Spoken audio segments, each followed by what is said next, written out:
Gina, you had kind of gotten into the players early in the season about not being tough enough, and it seems like since then, especially Katie Lou, have gone out of their way just to prove to you that they can be tough. Do you see her getting a lot tougher mentally?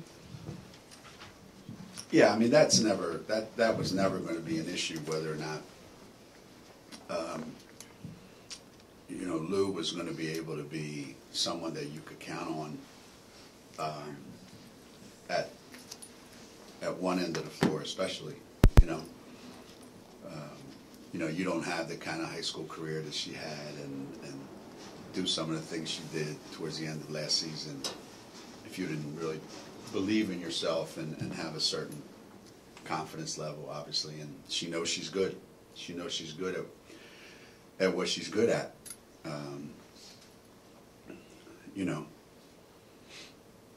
She set a record. Like, how many games in a row we won? 99? I think that's 99 games. I think that's 99 games in a row where she's gotten 0 offensive rebounds. She's on a streak. She's on a streak of her own, dating back to like 7th grade, I think. So the things I'm always hard on Lou about are things that she has never really had to pay a lot of attention to. As far as putting the ball in the basket and doing the things that she's been doing for us all year long, that, being a better defender, getting to the offensive boards a little more, getting to the free throw line a little more, being a better, way better at the things that just don't come naturally to her. And she has, to a certain extent, worked pretty hard on that. Not completely, but. Can you take us through like her shoot around and how she kind of was feeling today, and why is it that when she's sick she seems to play so well? I don't know. That's a good question. She didn't practice Thursday, and she didn't practice Friday. So we just wanted to see what it would look like at shoot around today, and I think the thought process was, get her in the game and let's see what she looks like. And she came to me before the game and she said, I want to play. I said, well, yeah, you're going to play. She goes, no, I mean, like, I want to play. I don't want to just like go out there for a couple minutes. And I said, well, I'll see what you act like. If you act like you only want to play a couple minutes, you only play a couple minutes. If you act like you want to play a lot, I'll play you a lot. So I kind of left it up to her, and that's kind of the way it played out. But yeah, it's been a little bit of a struggle for her the last couple weeks. But they told me she's pale. How you can tell that? I mean, it looks the same to me. The only Southern California kid I've ever seen that has no color whatsoever. She must be from Southern Alaska, not Southern California.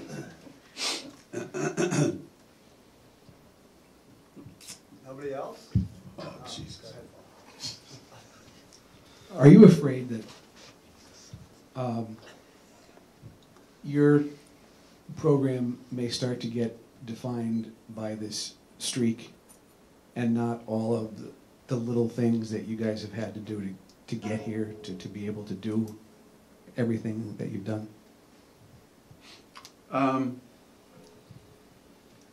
I think that there's some things that are just out of our control in so many ways. I mean, people do get enamored over things that are unusual. It's unusual to be in the situation that we're in, so people are enamored by it. If you make enough, if you make enough of an issue of it. I thought leading up to this point in time that it was more of, all the wins were just routine, ho-hum. Connecticut won another game, big deal. Call me when they lose. That's a big story. So we've kind of not been affected by any of the wins or what people think or any of that, because I think people have treated us throughout this whole thing like, yeah, what's the big deal? And now that we're getting close to a number that seems to be significant for whatever reason, more people are paying attention, and maybe that gives people a chance to look at our program and say, well, how did they get here? How does this happen? And how does it happen this often? You know, you can't just keep saying, well, they have no competition. I mean, that might have been true when we had, you know, Tina and Maya and them. It might have been true when we had Stewie and them, which, even though it wasn't for those people. So when does it stop being that they're actually pretty good at what they do? Because they keep doing it. It's not a once-in-a-lifetime thing. They just keep doing it. So maybe people will look into it and say, what are they doing? They've used everything else, you know? They get the best players. They have no competition. They play in a bad league. And I heard that when Rebecca was here. You know, so that hasn't changed. So all we can do is just try to prepare and just go out and play. And I've said this before 100 times. We're going to lose. Could be Monday. Could be next weekend. Could be the following weekend. We're going to lose. It's not if. It's just when. I mean, it's not like if. Of course we're going to lose. Yeah. What is it that never loses? You know? I mean, the sand at the beach loses. It loses to the ocean. Because that son of a bitch just keeps coming all the time, right? So, I mean, it just sits there and they think it thinks I'm safe. No, you're not. So everything loses at some point. You lose, you know? I mean, it's not going to happen. It's not going to last forever. You know, so while it's all going on, I'm not getting too, you know, whatever about it. You know? Like when we won after the Stanford game, I knew we were going to win the next one because we haven't lost 2 in a row in a long time. But with each one that's been going on and on and on, you know, it's getting closer. So more people should start coming to our games because you want to be here when that L comes. You could say, I was there. This place should be packed Monday night. I want to be there. I want to see it. I want to see, you know, I want to see them lose. I've seen enough of their wins. I want to write a story that says, UConn lost. Some people have been covering sports for a long time and never had a chance to write that. A lot of our student writers here, right? You guys are just dying to change your story, right? So it might be Monday. Might be. So don't miss it. Your ratings have been really good. I saw a story last week. I think it was your ratings were higher than the Nets and the Knicks. You know, talk about. Well, I mean, it was still good. You know, to the people that say this amount of winning is bad for women's college basketball, talk about what that means. You know, what statement does that mean? I don't know. I mean, I don't know how anything that's really, really, really good can be that bad. You know, I'm sure there are things. I mean, yeah. I mean, I can see, you know, why people would say it, but the attention that we can bring to the game, that's got to be a positive. It's not a negative. You know, I can't do anything about what people say. I can't do anything about people's perception. All I know is somebody said this one time. He ran for office. He said any kind of publicity is good publicity, right? So we're getting a lot of people that really appreciate what we're doing, and we're getting people that are paying attention saying that's bad for basketball. So obviously they're paying attention enough to know that we're bad for women's basketball. So it's They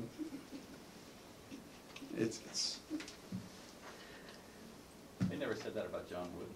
what's that? that UCLA was bad. Well, nobody was paying attention back then. I mean, if you think about it, the media being what it was, the ability for people to communicate together and to have a voice and to have an opinion.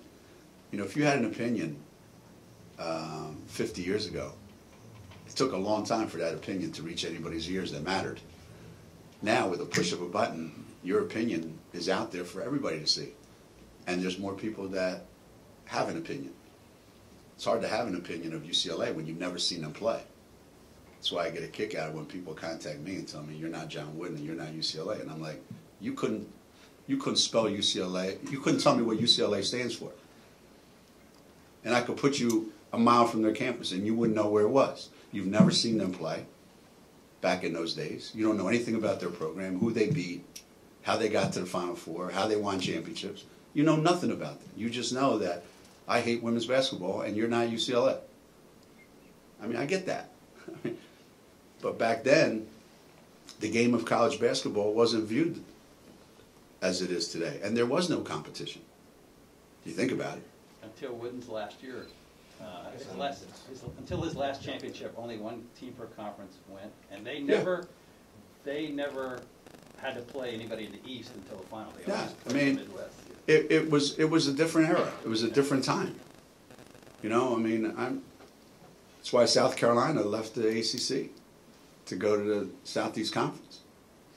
You know, I mean, only one team gets to go. That was it.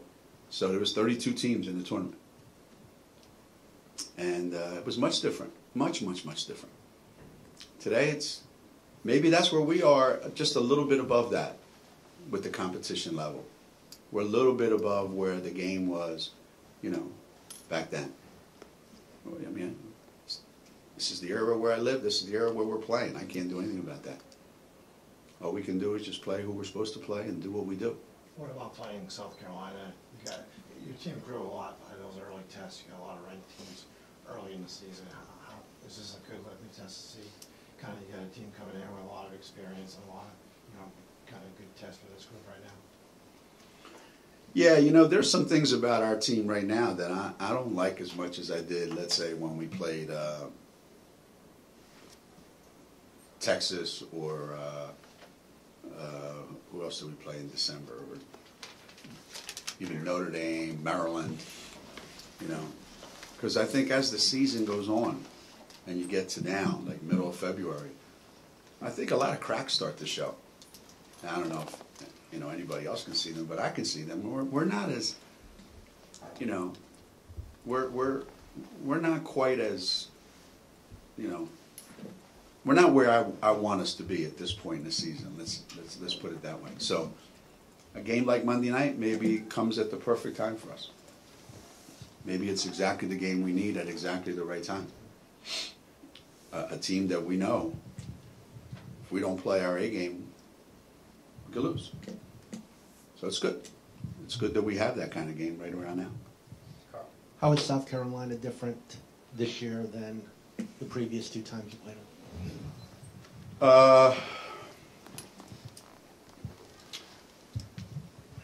I think losing some of the perimeter players that they lost last year obviously changes them because you can't replace necessarily that kind of experience that they lost. Or maybe even Tiffany Mitchell's talent.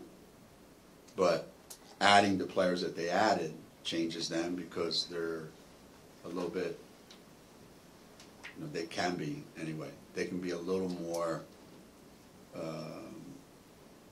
you know, offensive minded from more spots than they were last year. And you know, their two big guys have had another year to play together, and they're a problem for everybody they play. You know, you could say, well, you know, you can do this against them or you can do that against them. The bottom line is those two are really, really hard to play against. There's not very many teams in the country that have two players like that you have to deal with. I wasn't worried about it last year with Stewie and Tuck. I'm worried about it now. Jeff? Maya talking at halftime, sort of like the pride she has in watching this next generation of players, and some of the responsibility, of carrying on the torch, whatever along that lines. Montreal Canadiens say that. How much do you think that plays into your program now? Accepting responsibility to carry it on, not just being coached by you or that they're really good players, but just the sort of like the carrying on of the program and the tradition and demands of winning, I guess.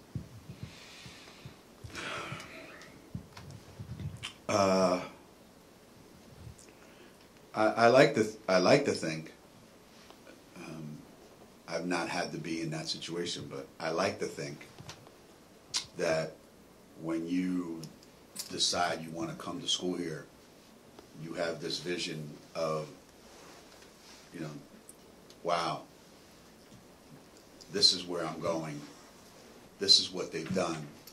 These are some of the players that they've had there. And I think thinking that you can just step right in and be one of those people, and then coming here and actually having to be that, are two completely different things. And it's not easy to come here and look at that wall every time you walk into our practice facility. And some kids don't handle it very well. They break. They just, what they thought it was and what it actually is, they find out how much more incredibly difficult it is. And to sit on the bench today and look across the way and see Maya Moore sitting there, if you're one of our mortal players and you look across there and you see her and you go, huh, well, you can say one or the other. You say, well, I hope they don't expect me to be as good as she is. No, we don't. But we expect you to do exactly what she did while she was here. Some kids thrive on that. Some kids will tell you, that's why I came here. And if you didn't ask me to do that, then I'd be disappointed.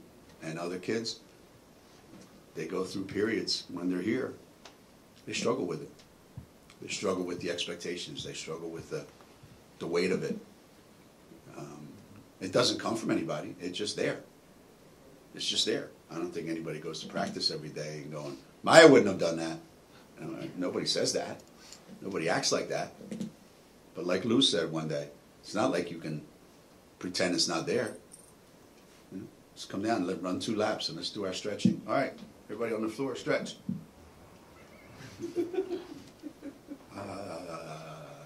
So that can inspire you to do great things if it doesn't scare you. So it's important in the recruiting process that we get kids that have tremendous sense of confidence, and we've been pretty fortunate for the longest time. Anybody else? Yes. Coach, talking about today's environment and then Monday's environment. You've been through a ton of these. What it brings to your team and to your campus. Well, we've been fortunate. Our partners at SNY. We've been doing a pretty good job of getting a lot of Saturday afternoon games. If you get a lot of Saturday afternoon games, you have a chance at Connecticut to have huge crowds. And the weeknight games are difficult. But we've had a lot of Saturday, or in some cases Sunday, afternoon games, and they've been as close to sellouts as, if not a sellout. A game like Monday night, because of the matchup and because of all that, you don't have to worry that much about what the environment's going to be like. The environment's going to be crazy, just like it was last year when they came here, or when Baylor came here, or whatever.